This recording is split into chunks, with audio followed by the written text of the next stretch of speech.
Hi there, JKS Plays here, welcoming you to my very first Pokemon playthrough of using only the starter Pokemon, with the game of choice being Pokemon Scarlet. One of the most important decisions to make when you start a new playthrough is choosing your first partner, and I'm going to try to beat Pokemon Scarlet using all 29 starters. That's right, including Pikachu and Eevee.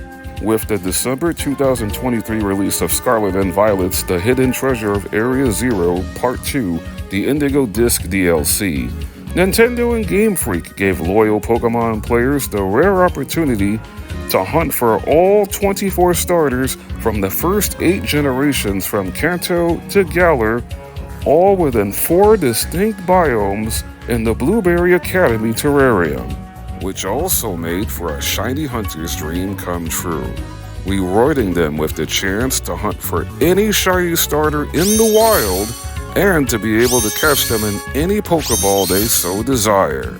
And just to let you marvelous viewers know up front, this is not a hardcore Nuzlocke, but for this first experience, I like to make it as fun and interesting as possible by laying down a few ground rules, as I will not start the game with all 29 starters.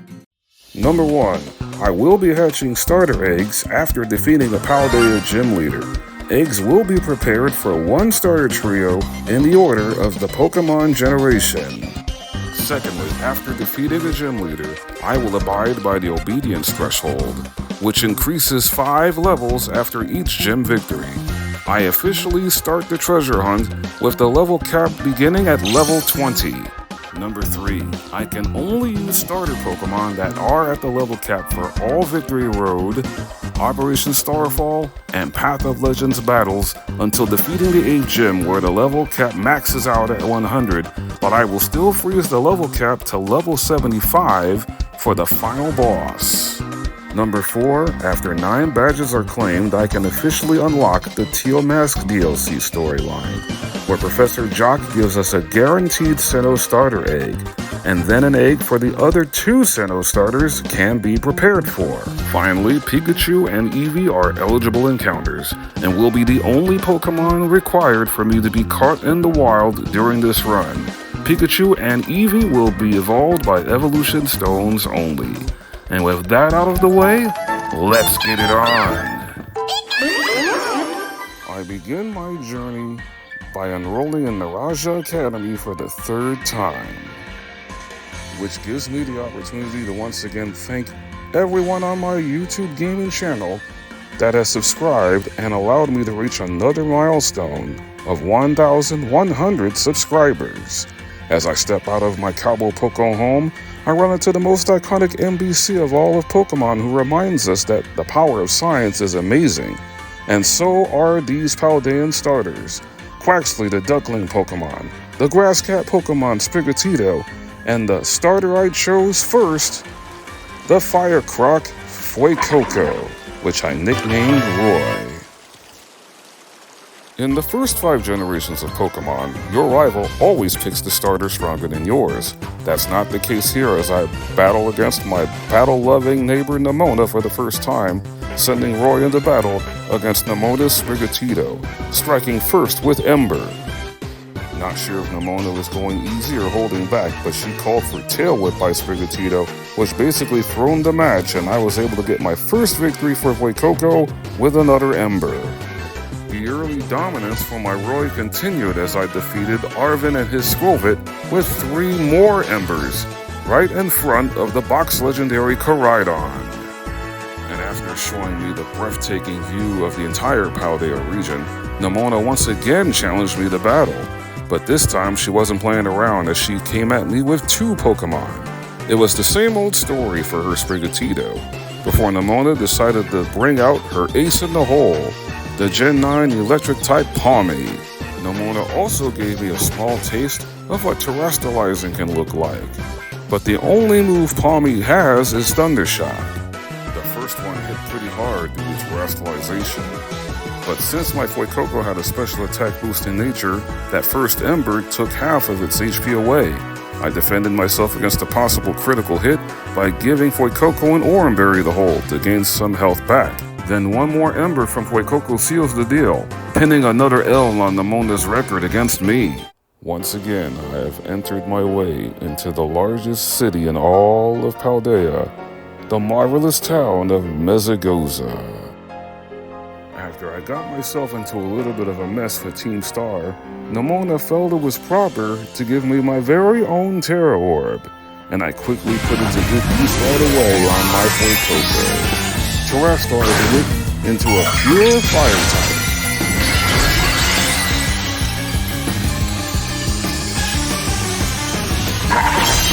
Fuecoco has the best special attack of all three Paldea starters, and this Team Star Grunt's Young Goose was no match, as it got burnt to a crisp on the very first ember, allowing me to unlock the Path of Legends and Victory Road storylines before meeting up with all the students in the Ranja Academy to officially begin the treasure hunt, then unlocking the Starfall Street storyline and gaining access to Koraidon to be my ride Pokemon throughout this entire Scarlet starter-only run. Before I can really take off and enjoy the open-world atmosphere of Paldea again, I got a surprising phone call from Professor Jock back at the Academy, informing me I was one of 4 students to be selected to go to a very nice school trip to the land of Kitakami, which would unlock the Hidden Treasures of Area Zero Teal Mask DLC. I decided to go back to the Academy to meet up with Jock, informing me that I once again completed the Paldea Region Pokédex. As an added bonus for getting all 400 Pokemon before even going out, I got the Shiny Charm as a special gift. Director Clavel gave me my diploma, and I was on my way to recruit more team members. First, I decided to hatch an egg for the other 2 Paldean starters that I did not pick at the beginning of the game. First, by hatching an egg for the grass cat Sprigatito. Sprigatito holds a special place in my heart because that's the first starter I ever picked when I started my first Gen 9 playthrough of Pokemon Violet. Now it was time to hatch an egg for the duckling Pokemon Quaxly. I gave Sprigatito the nickname Liko, and I also nicknamed Quaxly Dot. This Quaxly also came with its hidden ability Moxie. Now it was time to catch my first of 2 eligible wild encounters, starting with Pikachu. By virtue of catching this lovable electric rodent in a luxury ball, I now had a team of 4, before challenging for my first badge of the run. And after doing some traveling around in Paldea, finding an early Thunderstone, I immediately evolved Pikachu, now nicknamed after the iconic anime character Ash Ketchum, into Raichu, which automatically learns Thunderbolt upon evolution. As usual, when I start a new playthrough of Pokemon Scarlet or Pokemon Violet, the first badge I always like to claim is off the City of Cortundo's gym, challenging Bug-type gym leader Katie. Doing the olive roll for the first gym test of the game was commonplace for me now, as I passed it with ease the best way possible before taking on Katie using only Fuecoco. I found a sunny day TM while traversing through Paldea, and I put it to good use as I terrestrialized Fuecoco immediately, going up against Katie's lead Pokemon Nimble, who got a few shots in with Double Kick. Then I immediately set up the Sun, and it was game over from there, as I one-shot Nimble with Incinerate and did the same to her second Pokemon, Tarantula. I did get a little bit of a scare from her terrestrialized Teddiursa, getting a crit on a 3-hit Fury Swipes. But Fuecoco retaliated with a critical hit Incinerate of his own, and that was a clean sweep for Fuecoco in what was the easiest badge to get. And to add more insult to injury, for Katie that is, Fuecoco evolved right after the fight to its second stage, Crocolore. And by earning my first gym badge of this run, the obedience threshold level cap increases to 25. After Rory single-handedly torched Katie's bugs, I evolved the other 2 Paldea starters into their middle stage forms, Ligo de Sprigatito into Florigato, and Dot the Quaxley into Quaxwell. Both Liko and Dot got their chance to showcase their skills against Stony Cliff Titan Cloth, and considering that they are both grass and water starters, they both have the type advantage against rock. I decided to start with the grass starter and employed a Leech Seed strategy at the start of the battle. The combination of Leech Seed healing and 3 magical leaps won the first part and triggered the second phase of the bout with Cloth, where we get a little help from Arven and his shoulder. Liko used Leech Seed once again to sap away at the HP of Cloth, and I subbed out Liko in favor of Dot to give the Duckling Pokemon its opportunity to shine. I decided to terrestrialize Quaxwell into Terra Water to give a little bit more power to its best physical move, Aqua Jet. It took 2 Aqua Jets to finish off the fight, earning our first victory over a Titan. Badge number 2 is in hand, yet there's still the need for more starter firepower. Next up on my agenda was catching Eevee, the only other starter able for me to catch in the wild in the base game, and I managed to catch Eevee in a dive ball after one failed attempt of catching Eevee in a luxury ball. I nicknamed Eevee Chloe, and that normal Terra along with the brave nature is going to come in handy for future battles down the road. Now it was time to hatch an egg for all 3 Kanto starters. I first hatched an egg for Bulbasaur and nicknamed Bulbasaur Ramos. Second, I nicknamed this hatch of Squirtle Tierno. And of course, Charmander was third, and I nicknamed Charmander Leon. I did a little bit of traveling around Paldea to get some noteworthy items, like the Never Melt Ice and the Ice Stone.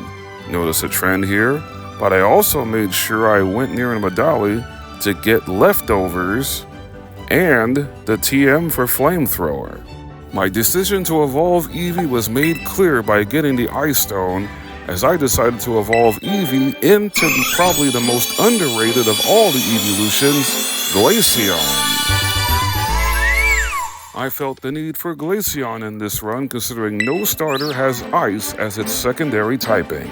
Before challenging for my third badge, I evolved all the Kanto region starters into their middle stage evolutions, Ivysaur, Charmeleon, and Wartortle. I have now reached Artisan Town in preparation for challenging for my second gym badge against Grass-type gym leader Brassius. But before that took place, I played a little game of hide and seek for my second gym test, where I found 10 Sunflora all around the town. After surviving a bit of motion sickness, it was time to take a leap into action against the flashy grass gym leader Brassius. But his team wasn't all that flashy, nor were they a match for Roy, as 2 straight Incinerates delivered a pair of one-hit KOs of both Petalil and Smoliv. Unlike the first gym battle, I was not going to let Roy hog all the limelight as I brought in Chloe, my Glaceon, terrestrializing into Terra Normal to eliminate the weakness of Sudowoodo's Rock Throw. With Sudowoodo being terrestrialized in the grass, I knew I had the advantage, not taking any super effective damage while terrestrialized. I decided to make full use of the Snow Cloak ability, using Snowscape to put up the snow. Eventually it worked when Sudowoodo missed its second Trailblaze attack after I lowered its attack twice with Baby Doll Eyes. I then had Chloe used Icy Wind to lower the speed of Sudowoodo, who decided to pick it back up again with another Trailblaze. Sudowoodo was faster on the next turn, with another Trailblaze lowering the HP of Chloe to 18 before one more Icy Wind was enough to secure the victory. With the third badge of this run now in my possession, the obedience threshold level cap now increases to level 30.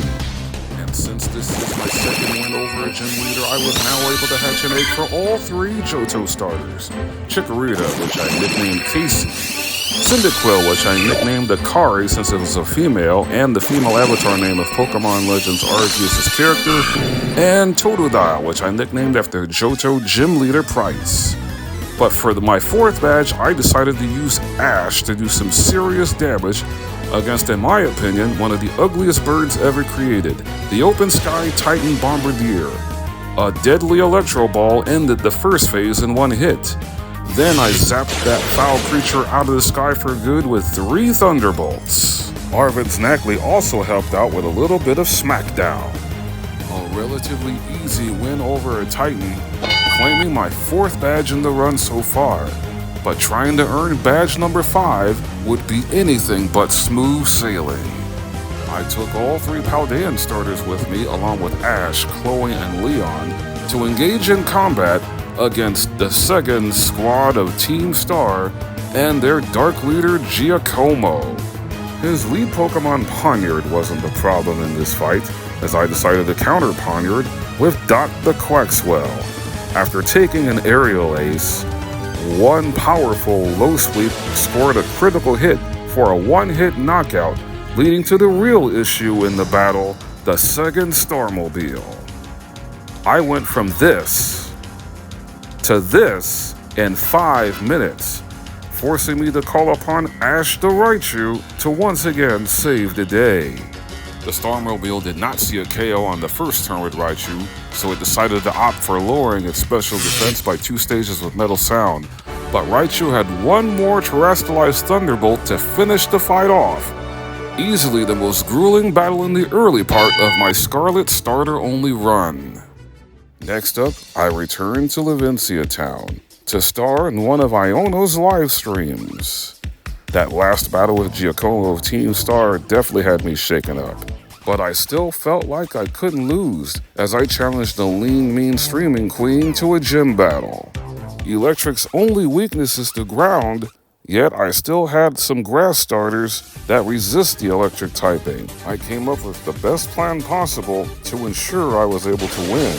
But before I put that plan into action, I had Chloe one-shot Iono's lead Wattrel with Icy Wind. Now it was time to execute that plan by putting her Bellybolt to sleep with Ivysaur.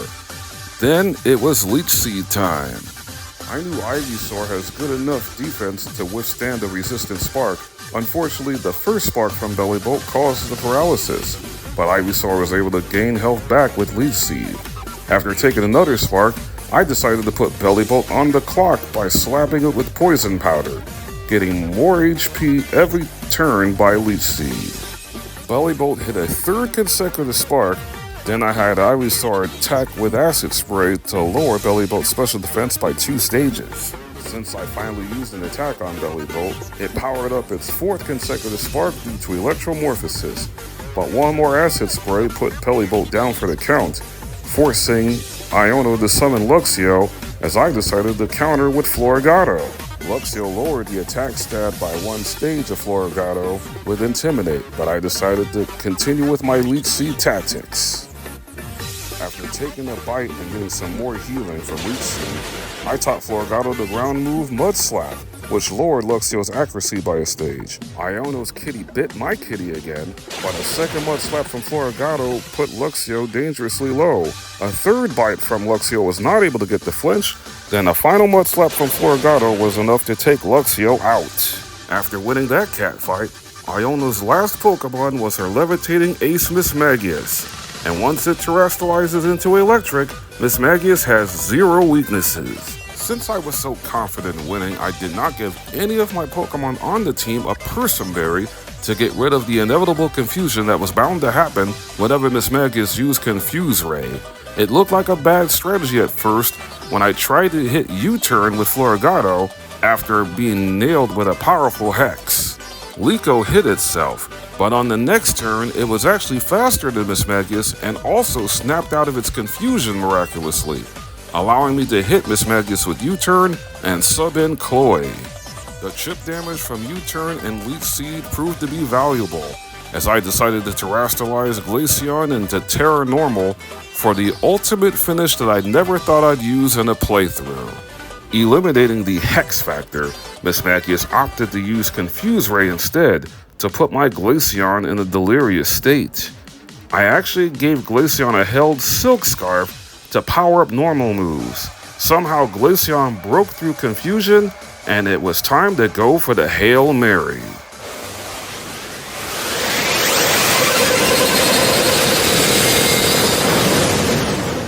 Oh boy, does it feel good to be on the right side of a Hyper Beam, a move that normally cannot hit ghost types. I was able to provide Iono's live streaming viewers the electrifying finish that Iono called for, even though unfortunately for Iono, it came at her expense, earning me my 3rd gym badge. Now the obedience threshold level cap jumps up to 35, allowing me to add 3 new team members.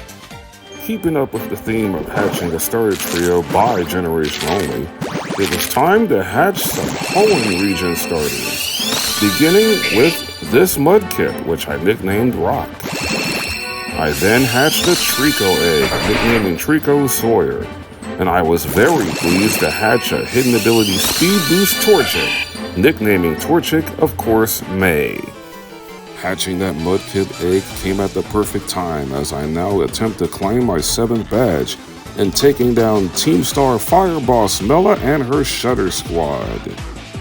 Mela always starts off with Torkoal, who sets up the sun with his route ability and has a pretty good defense stat. I decided to start with Tierno, the War Turtle.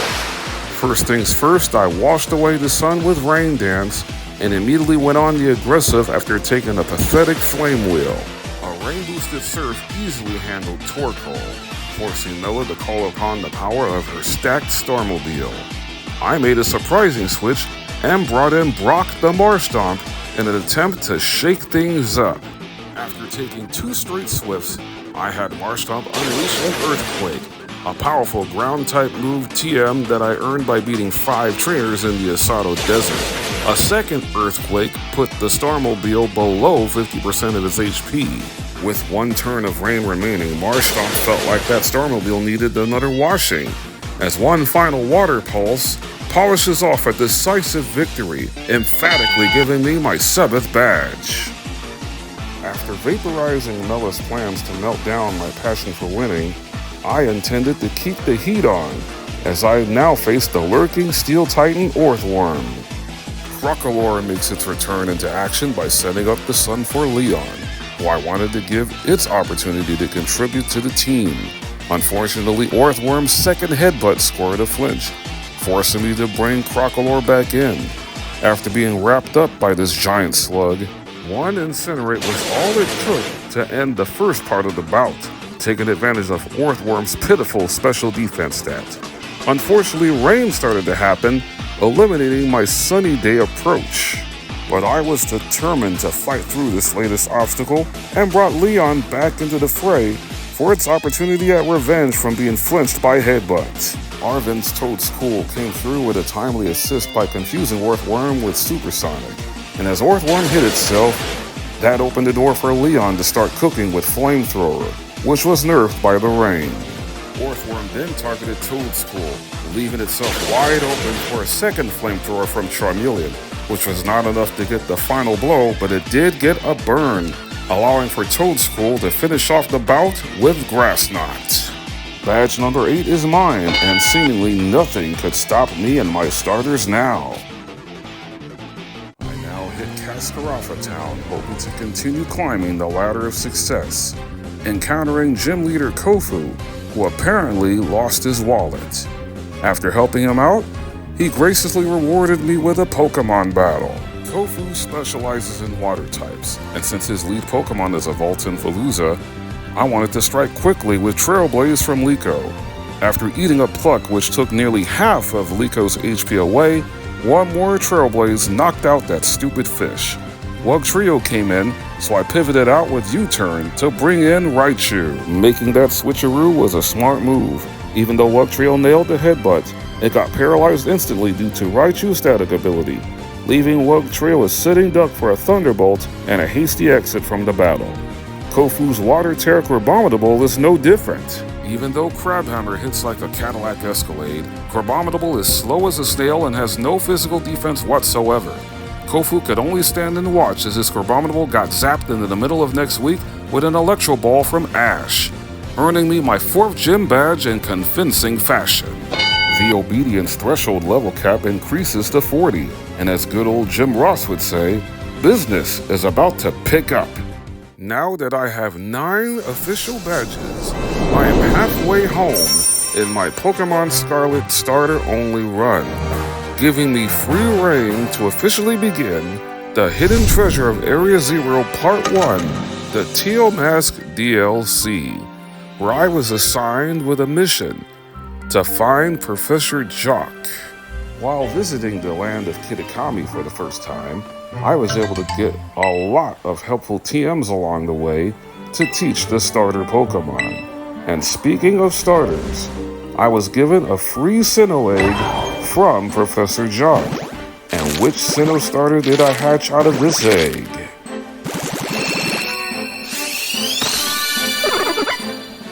It's the grass starter Turtwig. Returning back to my native region Paldea, I was able to hatch the other 2 Sinnoh starter eggs that didn't hatch out of the one that I got from Professor Jock, starting with Piplup.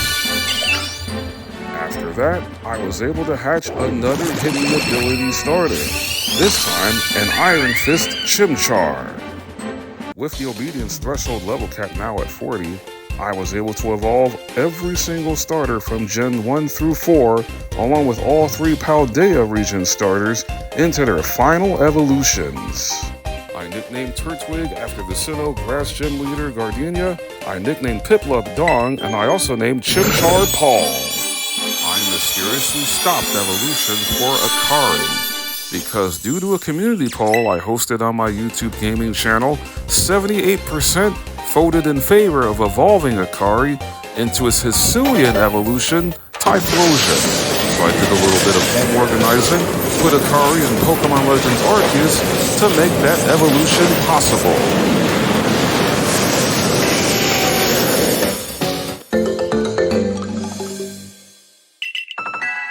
Kicking off the second half of the run, I was pulling no punches and going after the Team Star Poison base next. The Navi Squad boss Atticus has a team of Pokemon with a toxic demeanor, so the best way to counter it is to have a Pokemon that can't be touched by poison at all. The first and only starter Pokemon that has Steel as a secondary typing, Empoleon, fits the bill. Employing that same PowerPoint stalling strategy that I was able to use successfully in my Pokemon Violet Shiny Badge quest, I made Skuntank a non-factor by forcing it to use all 5 of its Sucker Punch attacks by not attacking until the Sucker Punch power points were wiped out. On the 5th and final Sucker Punch fail, I had Empoleon use Rain Dance to power up its Brine attack, and on the 2nd Brine, Skuntank was all washed up. Next up for Atticus was Revavroom, which had the super effective ground move Bulldoze, lowering Empoleon's speed. But it also triggered Empoleon's new hidden ability Competitive, raising Empoleon's special attack stat by 2 stages. Competitive got triggered again thanks to a Mud Slap from Muck, and now with Empoleon's special attack at +4, it made quick work of the Navi Starmobile with 2 more Brine attacks boosted by the rain. Maybe I should have gave Empoleon the nickname Crasher Wake, because this toxic party got flawlessly crashed for my 10th badge.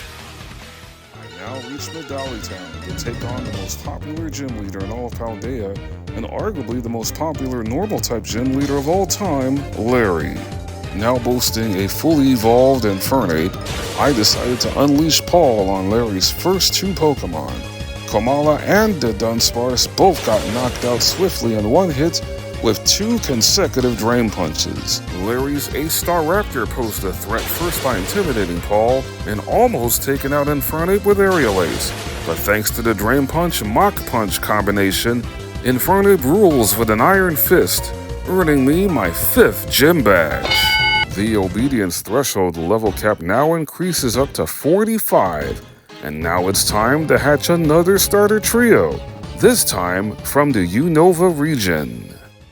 Starting with this first Unova starter egg hatch, every single starter egg I hatched but one all got their hidden abilities. Starting with this hatch of Snivy, which I nicknamed Trip. Next up, an egg hatch for Tepig with the hidden ability Reckless. I nicknamed it Chili. And last but certainly not least, I hatched an egg for Oshawott. After nicknaming Oshawott Sharon, I evolved 3 more starters into their final evolutions. But on the 4th, I once again put a stop to the evolution of Sharon. Why? Because with another community poll overwhelmingly in favor of the Hisuian final evolution of Oshawott, I decided to bring Sharon over to Legends Arceus for a while to simply evolve it into Hisuian Samurai.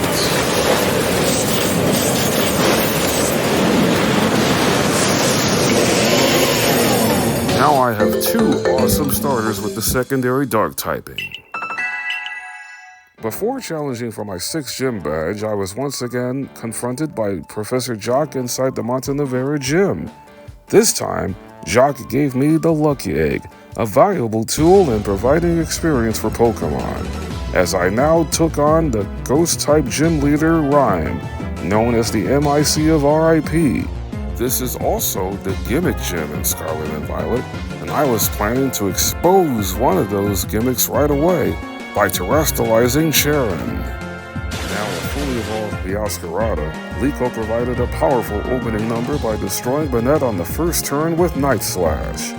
Sharon then broke the disguise of Mimikyu with its signature move Ceaseless Edge, which also provided the layer of spikes, triggering the first gimmick.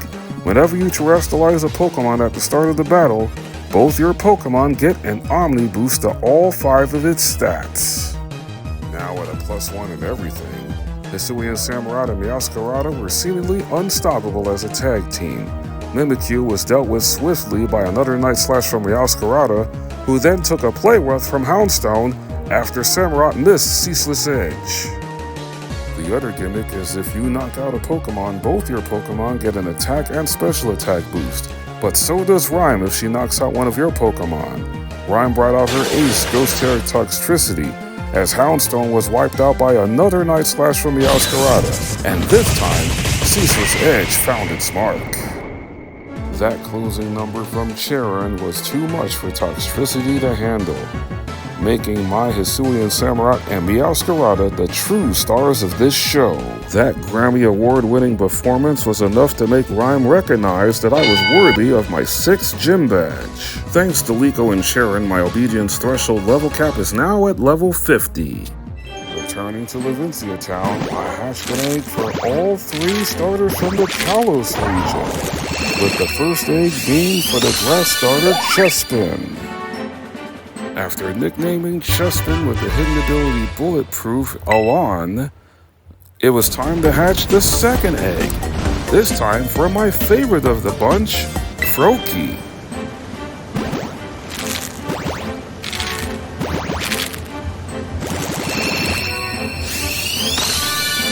I nicknamed Froakie after the Kanto Poison-type gym leader Koga, who also was a Johto Elite 4 member. Finally, I was trying to hatch an egg for a female Fennekin, that way I could nickname it Serena. But on my 7th attempt in trying to do so, I was in for one shocking surprise.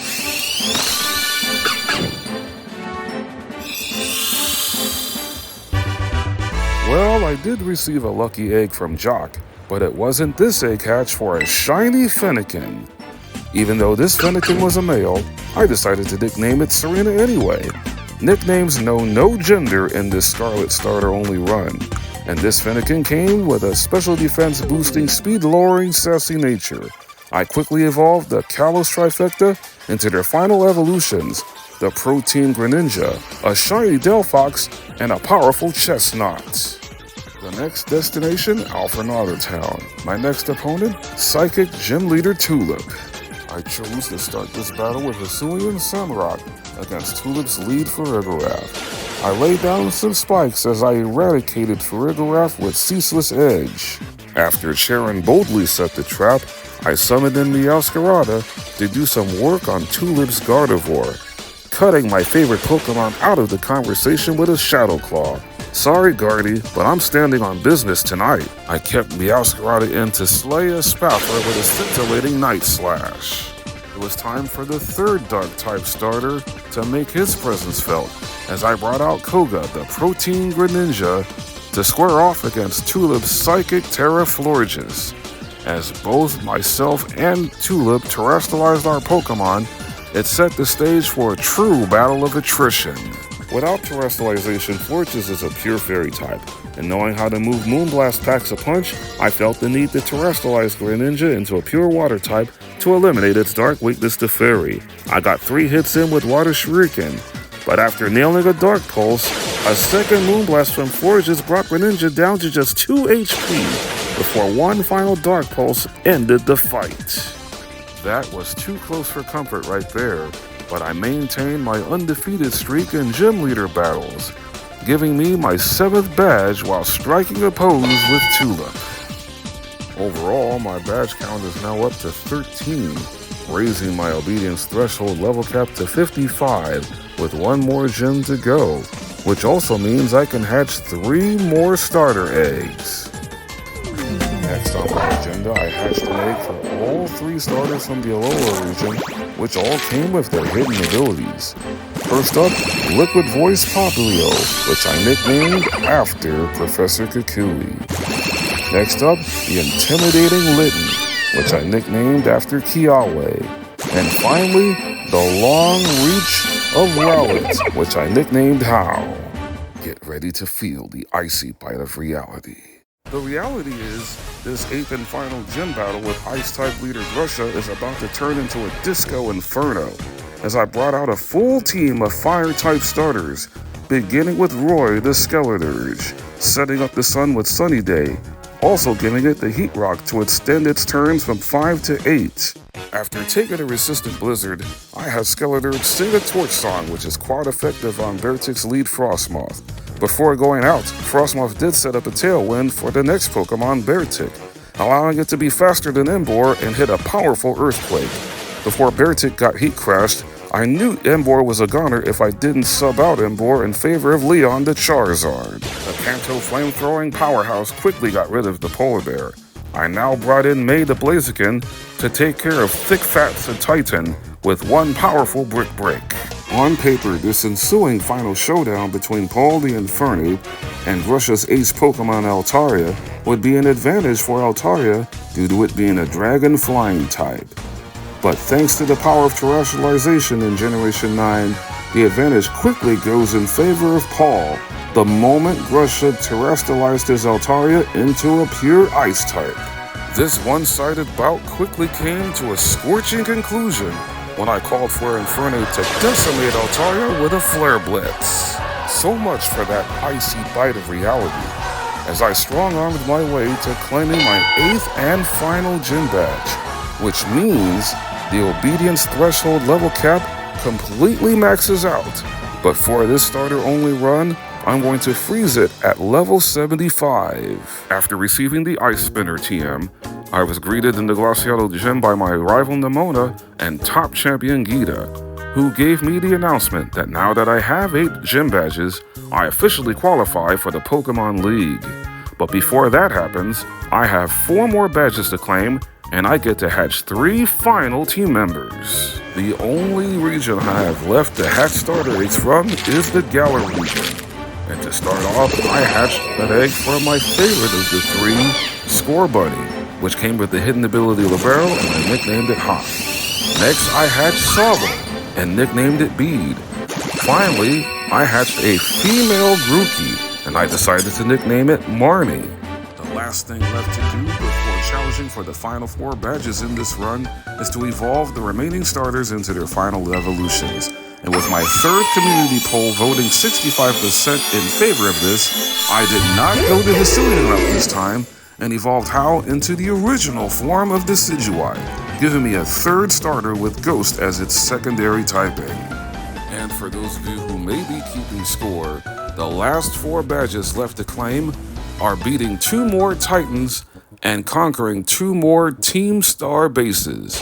I decided to tackle the Titans first, and one powerful critical hit Leaf Blade from Sceptile was more than enough to vanquish the quaking Earth Titan Great Tusk. Next up, I decided to hang 10 and surf the waters of Castle Lake to take down the False Dragon Titan. I had Asteroid to dispose of Dondozo, and then I switched it up to Primarina Kukui to take out the real Dragon Titan Tatsugiri. Helping out Arven was a real treat in helping him retrieve 5 herbs with mystical powers. But now it's time to wipe the final 2 Team Star squads off the map. The combination of Raichu and Venusaur was more than enough to easily dispatch Fairy Boss Ortega. And then against the fighting boss of Team Star area, it was an air slash from Leon the Charizard that delivered the crushing blow.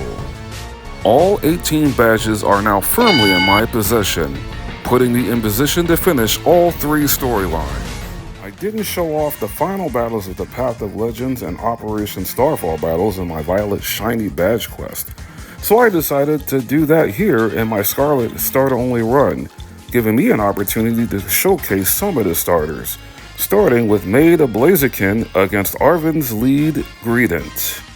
And since Blaziken is a part fighting type, it made for the perfect lead to combat against the Gen 8 Squirrel. One Brick Break erased Greedent from the battle. He then brought out Garganacl, which was strong enough to take 1 Brick Break, allowing it to set up Stealth Rocks to put the pressure on my other teammates, before a 2nd Brick Break knocked out Garganacl. I kept Blaziken in for one more battle to finish off Toadscrew with a Fire Punch, giving the Hoenn powerhouse one more speed boost, and seeing Arven was bringing in Cloyster next, a Pokemon with notoriously bad special defense, I made it a wise choice to bring Raichu in to finish Cloyster off. Down to his final 2 Pokemon, Arven summoned the Firegrass Pokemon from Gen 9, Scovillain, who was no match for Swampert's Earthquake. For the final battle, I summoned in Primarina to face off against Arven's revitalized Mabostiff. That way the special attacking monster would not have its stats suffer from Mabostiff's intimidating ways. Mabostiff still did significant damage with a hard-hitting Play Rough, before being blasted to the moon by Primarina, putting a fitting close to the Path of Legends storyline. Next up, it was back to the Academy to finish off Operation Starfall. Director Clavel challenged me to an impromptu battle in front of the Academy entrance to test my worthiness of taking down Cassiopeia of Team Star. Starting off with Greninja, I was able to strike fast like a true ninja would, hitting with Dark Pulse. After a 2nd Dark Pulse put down Oranguru, I was put to sleep by Yawn, but Greninja was able to shake it off by eating a Chesto Berry. Clavel then called upon Abomasnow, and knowing it sets up the snow immediately with its Snow Warning ability, it likes to further boost its defenses with Aurora Veil. Setting up Sunny Day with a fire type puts an end to those plans, and 1 Torch Song took Abomasnow out. I then made the call to sub out Skeledirge in favor of another fire starter, Incineroar, to deal with Poltergeist. After taking a Shadow Ball to the face, I went full JBL on Poltergeist with a Darkest Lariat to take out that silly-looking teacup. Hoping to fight fire with fire, Clavel brought in Houndoom, a Pokemon that shares the same dual typing as Incineroar. He hit a very powerful Fire Blast on Swampert, who retaliated by finishing Houndoom off in 1 hit with Earthquake. I subbed Roy back in to deal with Amoonguss, and called for another playing of Torch Song. Even without the boost from the sun, there was no way Amoonguss was going to survive the flames of Skeledirge. The final Pokemon that Clavel had remaining was the only starter not chosen by either myself or Nemona, Quackavolt. In order to put this duel to a close, I brought in Liko, terrestrialized it into a pure grass type, and unleashed Meowscarada's awesome signature maneuver, Flower Trick. Whenever it drops on the head of an opposing Pokemon, it always lands a critical hit. Flower Trick has rapidly become one of my all-time favorite attacks in Pokemon gaming history, ensuring that Clavel was soundly defeated, and eventually busted. Something else became very clear to me when I came to the schoolyard at night to meet up with Cassiopeia of Team Star. which actually turned out to be Penny all along. And considering that Eevee backpack was a dead giveaway, it basically told me exactly what Penny was going to size up against me with. A full team of evolutions, starting with the Dark-type Umbreon, which made it easy for me to start with Infernape and wipe out Umbreon instantly with close combat. I also started Infernape purposely to bait out Vaporeon second, that way I could bring in Ash to Raichu. In order to zap Vaporeon out of existence with Thunder, I missed my first attempt, but Vaporeon responded by missing a Hydro Pump. Thunder connected on the second try and even got a paralysis.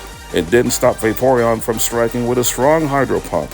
I switched up my attacks to Thunderbolt to finish Vaporeon off. I next brought in Dr. Quackable to deal with the Fire-type evolution Flareon. Quackable tap danced all over its face for the KO with a super effective signature move Aqua Step. Seeing that Jolteon was whom Penny was going to bring in next, I decided to bring out the Water-ground Hoenn standout Swampert to deal with the electric evolution. Jolteon struck first with a priority quick attack before getting deleted by an earthquake. The grass-type evolution Leafeon was fifth, so I decided to counter with my own evolution in Chloe the Glaceon. After taking a Leaf Blade, which thankfully didn't crit, I boosted Glaceon's defenses a bit with Snowscape. Leaf Blade connected again, but Blizzard's now 100% accurate and Leafeon was done for. The final showdown was made for the first starter I ever chose in a Pokemon game, being Pokemon Blue, Venusaur, going up against Penny's ace, my favorite evolution of the bunch, the Fairy-type Sylveon. I extend my apologies to all the Espeon fans out there that was not able to see the Psychic-type evolution during this run. After missing my first Sleep Powder attempt, I connected on the second try, while Sylveon was trying to lower the attack stat of Venusaur with Baby Doll Ice, thinking that my Venusaur is not a special attacker. I wanted to make Penny suffer slowly but surely by using Leech Seed before terrestrializing Venusaur into a pure poison type. I wasn't fooling around anymore as I nailed Sylveon, who was still asleep at the time, with an acid spray. Unfortunately for Penny, Sylveon never got a chance to wake up before being knocked out by a terrestrialized Sludge Bomb. It was a well-rounded victory, and another perfect example of how amazing and devastating starter Pokemon truly are. After Penny and I said our temporary goodbyes, the storyline for Starfall Street was now complete. I now made my way to the Pokemon League, where top champion Gita was awaiting.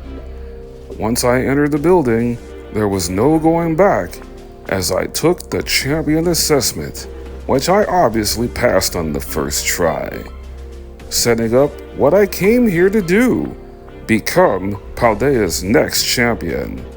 My first opponent in the Elite test was an Elite Four member that truly cared for the students of the Daraja Academy, and also a specialist in ground types, Rika. My plan of attack against all four Elite Four members was to use every single starter that I felt was best for the job in defeating a certain Elite Four member. In the case of Rika, it was to use grass and water type starters to destroy every single member of her team. Hisuian Samurott, Rillaboom, Empoleon, and Feraligatr scored the first 4 KOs of this bout, forcing Rika to summon her ace, Ground Terra Clodsire. After Torterra weakened Clodsire, Rillaboom cleaned things up with its signature move Drum Beating, earning our first victory in the Elite Four. My next opponent was the steel-loving type Poppy. I decided to employ a fake-out strategy with Incineroar against her lead Pokemon Copperajah, also lowering its attack stat by 1 with Intimidate. I got the flinch with Fake Out, and then it was Flare Blitz City to put down that Pachyderm. Another Flang of Torchon from Skeledirge got rid of Bronzong. A critical hit Pyro Ball from Cinderace knocked out Corviknight. Some hot air from Shiny Delphox melted away at Magnezone. And for her ace Tinkaton, I saved the best for last by using Paul the Infernape.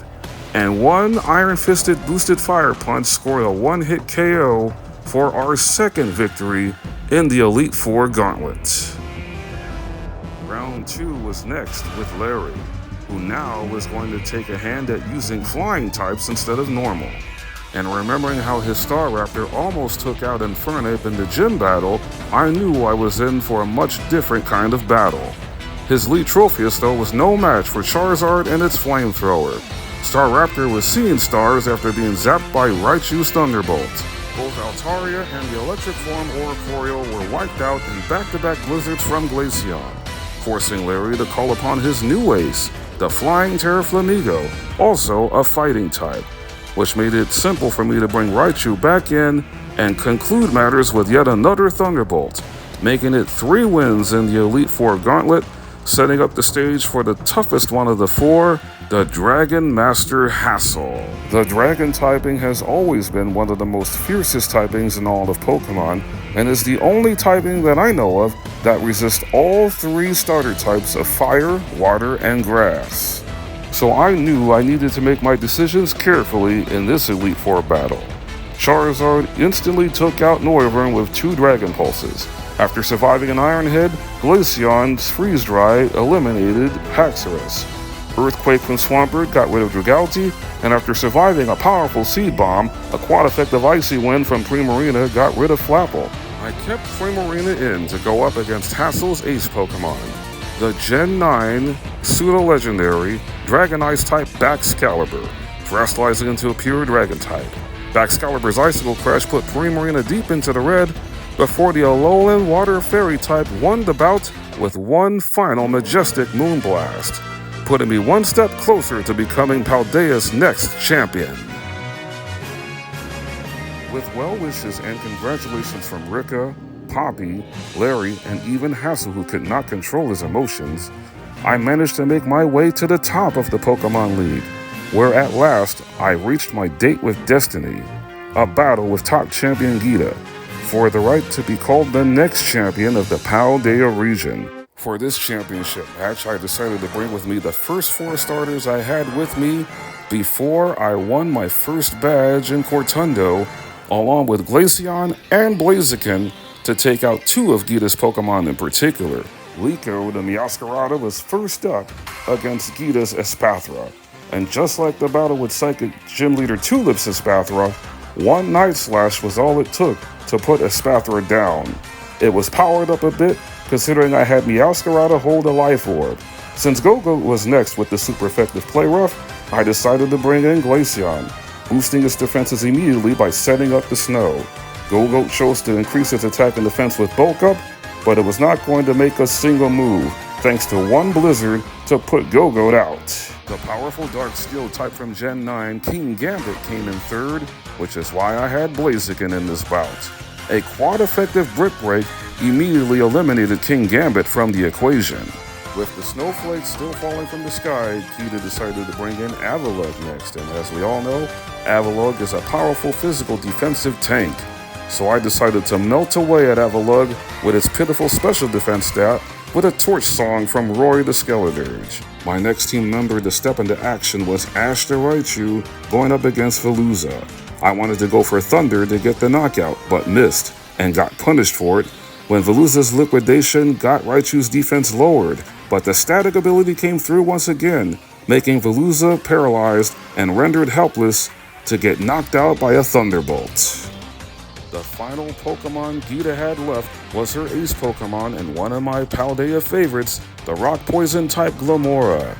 So I decided to bring out Dr. Quacklevolt to put on the finishing touches. During the opening monologue, Gita said she was utterly incapable of holding back when it comes to Pokemon battles, which basically described my own mindset when she terrestrialized Glamora into a pure rock type. My final call for Quacklevolt was to deliver a championship-clinching Aqua Step.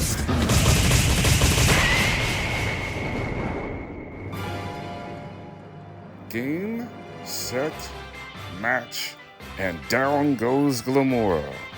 I became the newest champion of the Paldea region, giving the Naraja Academy another trainer to be proud of. Still, I was far from satisfied because I'm not at the end of my victory road just yet. The final battle of champion versus champion between myself and Nemona, deep in the heart of Mezagoza, was finally at hand, as she brought her midday Lycanroc to go up against Koga, my Greninja. With the new held item loaded dice, I was guaranteed to get 4 hits with Greninja's signature move Water Shuriken. It was not able to take Lycanroc out, which allowed for one of the 3 different forms of Lycanroc to set up Stealth Rocks. I opted for Dark Pulse to finally knock Lycanroc out of the match. Hoping to throw Nemona off guard, I kept Greninja in the battle as she predictably brought out her trusty Pawmot. Baiting out that powerful electric move Double Shock, I pulled the bait and switch, subbing out Greninja for Swampert. Pawmot lowered its own defenses after connecting with close combat, which meant it was not going to withstand the tremors from underneath its feet. I subbed out Swampert in favor of Infernape to do battle against Nemona's 3-segmented Dunsparce. I struck first with Mach Punch, but the Dunsparce decided to set up its attack and defense with Coil. I then had Infernape use Rain Punch to heal up Stealth Rock damage and knock out the Dunsparce. I almost kept Infernape in to deal with Orthworm, but since Orthworm is better on the physical defensive side, I decided to attack from the special side with Serena, my shiny Delphox. As proven true in the Titan battle, steel-clad slugs do not like flamethrowers. For the next showdown, I brought out another special attacking monster, Kukui the Primarina, to go up against Nemona's Goodra. From there, it was just a battle of trading super effective attacks, which Primarina ended up winning with a second Moonblast. The only Pokemon left standing now for Nemona was the starter she picked at the beginning of the journey, Meowscarada. I had a 3rd fire starter that I hadn't used much, but was my MVP behind the scenes in helping level up Pokemon in Emboar. Being the speed demon that Meowscarada is, that allowed Nemona to terrestrialize first, but she had no idea what was in store for her grass cat. Emboar has the hidden ability Reckless, which powers up recoil damage moves, and I also happen to give Emboar a life orb to hold, so you know exactly how this battle is going to go out, in a blaze of glory.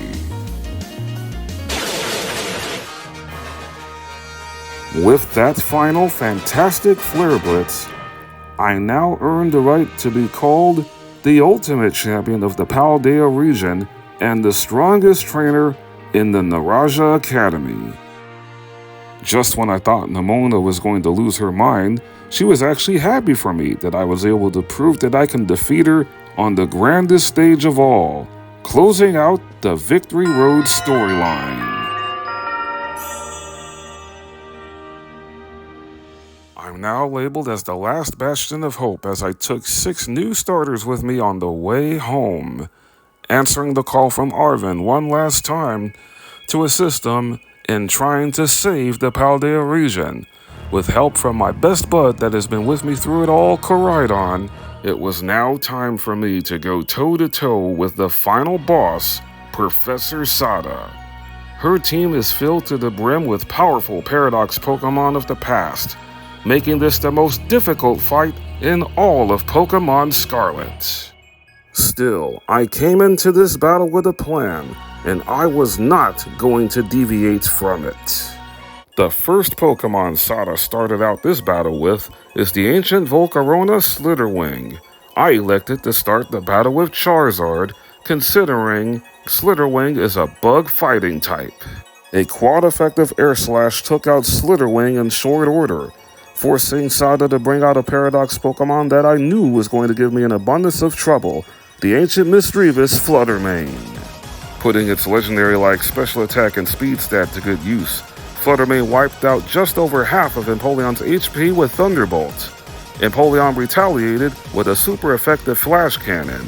Knowing that another Thunderbolt was on the way, I had Empoleon protect on the next turn, then quickly subbed out one Sinnoh starter for another, the grass-ground Torterra, who's immune to electric attacks.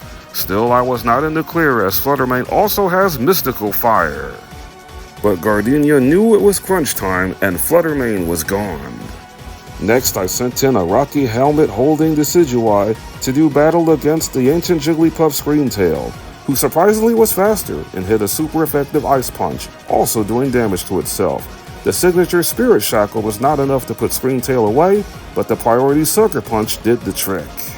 I now brought out a third straight grass starter and Sceptile to square off against the ancient Amoonguss Brute Bonnet. I detected on the first turn to scout what Brute Bonnet was going to do, and it ended up being Payback. It then struck with a Sucker Punch before Sceptile retaliated with a quad-effective X-Scissor. I simply traded attacks again to say goodbye to Brute Bonnet. I felt like I had the upper hand now as I brought Torterra back into the battle to deal with the ancient Magneton Sandy Shocks. After eating a Flash Cannon, I struck back with Earthquake, which just fell short of the KO. And this was the heartbreaking end to my long winning streak of knocking out opposing Pokemon without a loss for the first time since the Team Dark Starmobile battle. You are a true loyal soldier, Torterra, and your sacrifice will not be in vain, as I brought back in Leon the Charizard to finish off Sandy's Shocks with one more flamethrower. I swiftly regained control of this bout, but Sada was far from finished, as her final Pokemon is the most frightening Dragon and Dark type in all of Generation 9, the ancient Salamence known as the Roaring Moon. In one of the strangest moves ever, I brought out Hop the Cinderace, knowing that it was about to get absolutely pummeled by a super effective Stone Edge. Cinderace was always going to hold on because it was holding a Focus Sash, giving the Galar Region Fire Starter the final say with a climactic counterattack.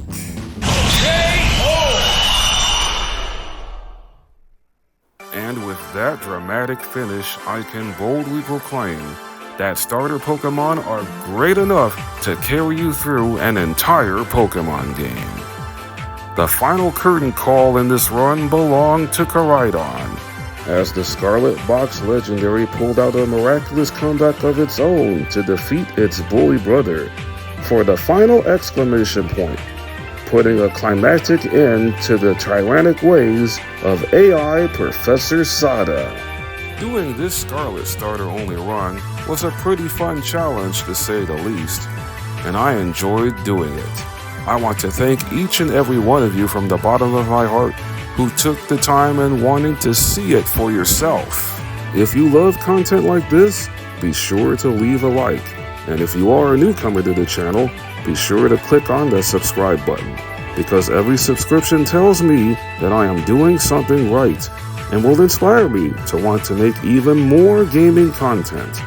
Another special thank you to artist and streamer Ember Z Painter for the channel art she graciously made for me. She is excellent at what she does. As always, take care and God bless you all.